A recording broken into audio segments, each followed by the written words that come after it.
আপনি হাতের দোকান থেকে বাঁচেন, নাহলে একদিন কি হইব জানেননি? আপনি রাস্তায় রাস্তায় ঘুরি ঘুরি গান গাইবেন, কারে দেখাবো মনের দুঃখ গো আমি বুক চিহিরিয়া। নীলপরি, নীলপরি বলছে ভাই আপনি ভুল বলতেছেন, সে অনেক ভালো মানুষ, হ্যান্ডসাম বয়।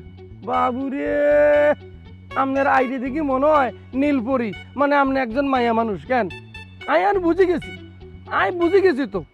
হাতে আমনেরে ভোলা ভালা প্রেমের জালে ফাঁসাইয়া আমনেরে মনে করেন সে ধোকা দেওয়ার জন্য রেডি হয়ে গেছি কি। এরাই শোনেন নীলপরি, আপনি হাতের দোকান থেকে বাঁচেন, নাহলে একদিন কি হইব জানেননি? আপনি রাস্তায় রাস্তায় ঘুরি ঘুরি গান গাইবেন, কারে দেখাবো মনের দুঃখ গো আমি বুক চিহিরিয়া। এরপরে যে কি হইব জানেননি? আমনের বুক ফারি, ভিতরে যদি হান্দায় আমরা কিচ্ছু পাবো না, হাতের শিলাকুটাও আমাদের বুকের মধ্যে পাওয়া যেত না। অতএব আপনি সাবধান।